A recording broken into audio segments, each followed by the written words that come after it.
Adam and Eve, a poem about Adam and Eve. The story of Adam and Eve has been told a lot over the years, and if you don't want to hear my version, then cover up your ears. I'm going to tell the whole thing and not leave anything out, and by the time I'm done, you'll have a lot to think about. I can't exactly say the story has a happy ending, so we're going to wind on back, and we'll start at the beginning. In the beginning was the Word, and the Word was God. And whatever God spoke came to be. It didn't happen by the odds. God created the heavens and earth, His word made them so. The earth was without form and void, it had a liquid flow. Back then the earth was water, that's what the Bible said. Genesis 1:2 is the place it can be read. Everything was in darkness, and God said, "Let there be light." Then He separated the two so it wouldn't be so bright. God said, "Let the waters be divided," and in a moment it was so. From half of it He made the clouds and put the ocean down below. Now that He had an ocean, He saw it needed land.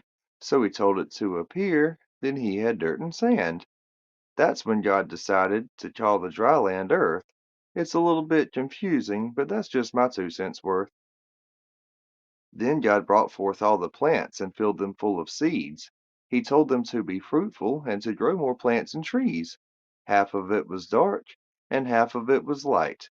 The light half He called day, and the dark half He called night.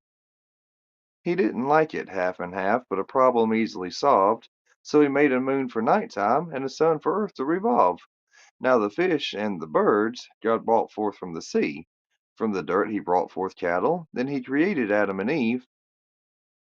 God made Adam first. He hadn't made Eve yet, about as close to peace and quiet as a man would ever get. God gave Adam the task of naming all the creatures. He named some for their colors and others for their features. And every creature had a mate, every one but Adam.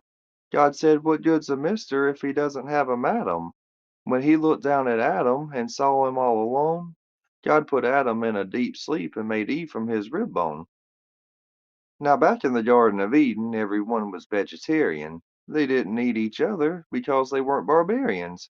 Way back in those days, everything ate plants, from the lambs up to the lions, and from the elephants down to the ants.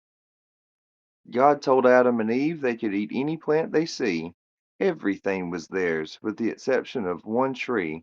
The fruit off of that tree contained the knowledge of evil and good, but they didn't need to eat of it because they had plenty of food. He told them to stay away from it, and then He told them why. He said that if they ate the fruit, then they would surely die.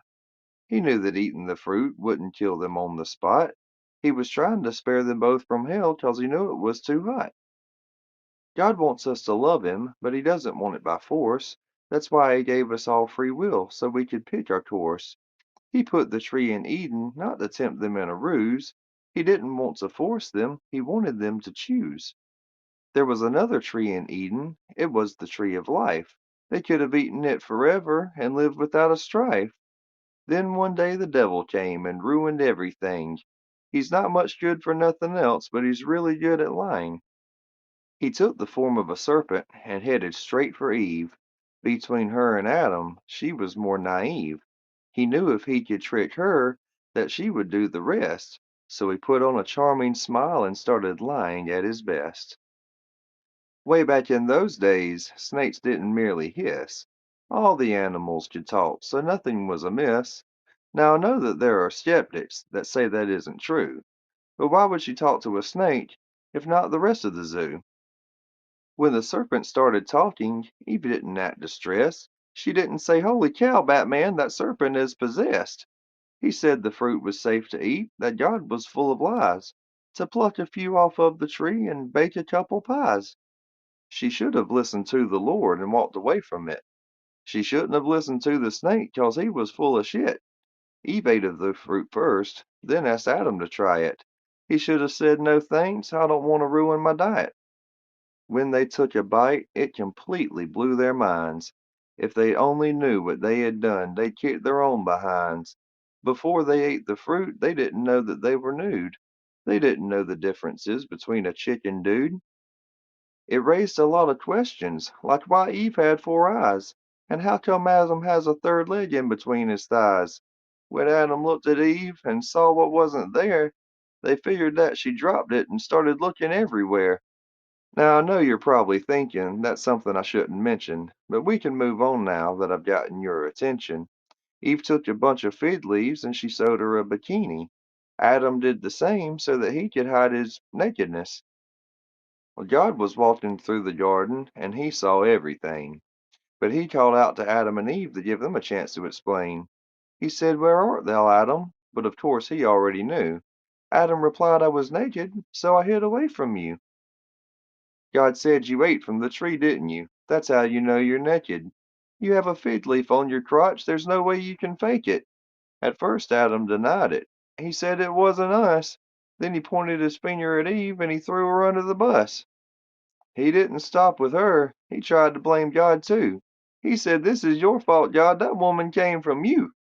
When they ate the fruit, it might have opened up their eyes to the knowledge of good and evil, but it didn't make them wise. The Lord gave out a sigh as he hung and shook his head, and then he gave them animal skins that they could wear instead. After they had sinned, God kicked them from the garden. He punished the snake too. He didn't get a pardon. He then cursed Adam and Eve that they must work for all they get. Everything they ate, they'd have to earn with blood and sweat. The garden was then protected by angels with flaming swords. Eden was off limits, and they were the wards. Now, it might be controversial, but all of it is true. The birds coming from the sea and the animals talking too. When God tells you to do something, it's probably worth heeding. As long as no one ate that fruit, we'd all still be in Eden.